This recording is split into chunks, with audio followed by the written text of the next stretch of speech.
Hello, my name is Natasha, and I'm a scientist at the Department of Plant Sciences at the University of Cambridge. I find plants absolutely fascinating to study.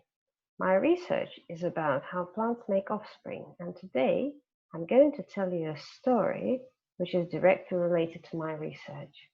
This is a story about why bananas and some other fruits do not have seeds. If you saw a wild banana plant, you would not want to eat it. As I show in this picture, it has lots of rather large seeds. But how did bananas that originally grew and had those large seeds lose seeds and become bananas that we know and eat nowadays?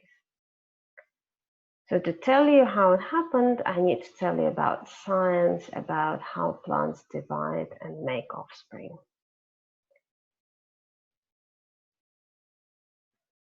At first, I need to tell you about genetic information, or the DNA that's found inside every plant cell. This genetic information is packed into chromosomes, which I'm here showing in green, red, and blue. You can think of these chromosomes as instruction booklets.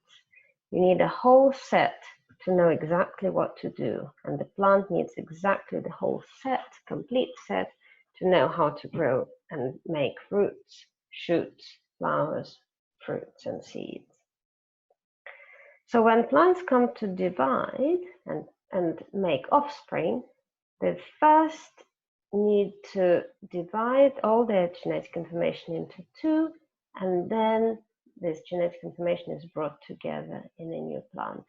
And they do it to keep the number of these instruction booklets or chromosome content constant over the generations, so that every generation does not get an extra set of instruction booklet. And now here I'm showing you a parent plant with 3 sets of chromosomes, 2 green, 2 red, 2 blue. And then they divided into daughter cells, which are going to become egg and pollen, 1 blue, 1 green, 1 red in each.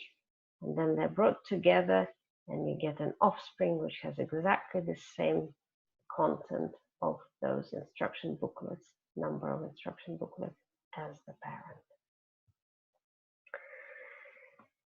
So what happens in plants, and what's really good news in plants, unlike animals, this is really bad news to animals if it happens, is that sometimes errors occur and the whole set of instruction booklets doubles. So instead of 2x, which we call diploid, you now have 4x, which we call tetraploid. And for plants, it means bigger plants, bigger fruit.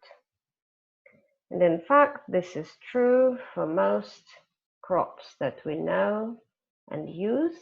So here are the examples. For example, cotton, potato, peanuts, and blackberries have 4x or tetraploid. Wheat and oats have 6x or hexaploid.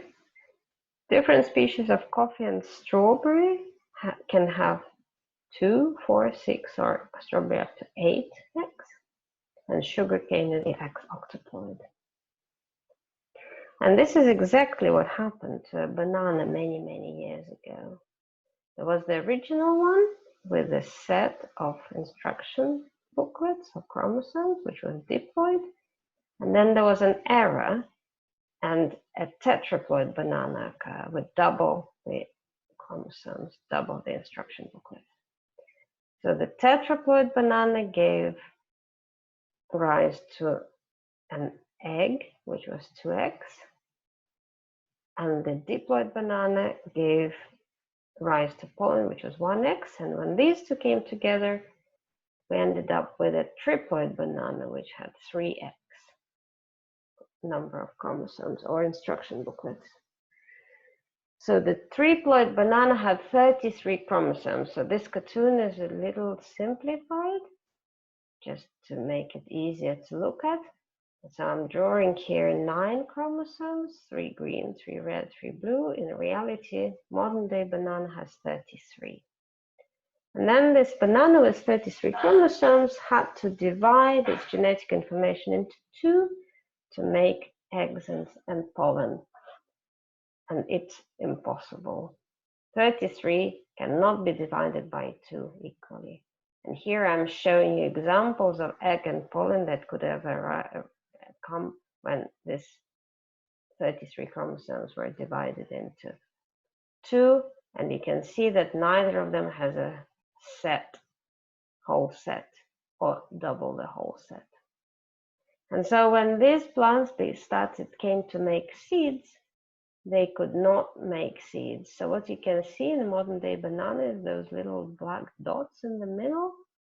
And these are actually seeds, but these are the seeds that did not develop properly because it did not know how to develop, because they did not have the whole set of genetic information or instruction booklet.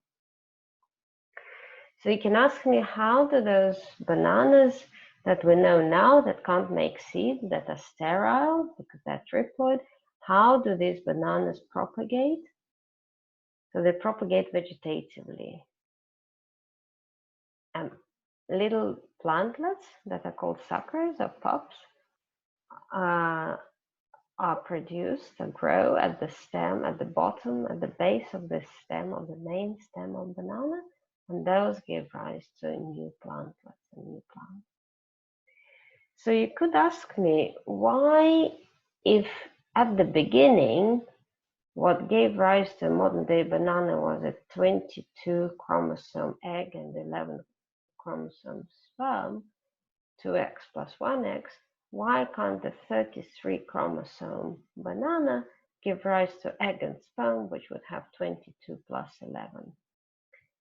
Theoretically, that would be a great idea, but in reality, having a complete set of 22 and a complete set of 11 is so rare that it's impossible, and that's why we never ever encounter these seeds in a modern day banana. And I find this story really fascinating, and I think scientists who discovered this, they were studying how plants propagate, how plants give rise to seeds and new plants. When they found that out, they were really excited. And this is a really nice example of how basic research can feed into applied research.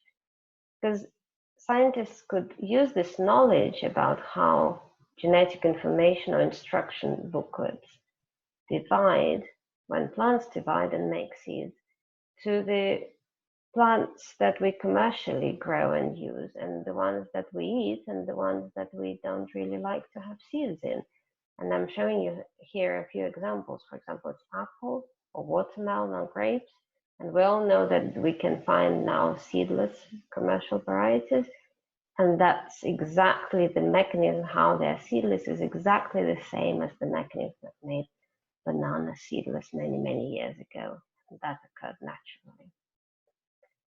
And with this, I would like to finish my story. I would like to thank you very much for coming to listen to my story and coming to listen to the virtual festival of plants of the Cambridge University Botanical Gardens. And thank you very much for your attention. Bye-bye.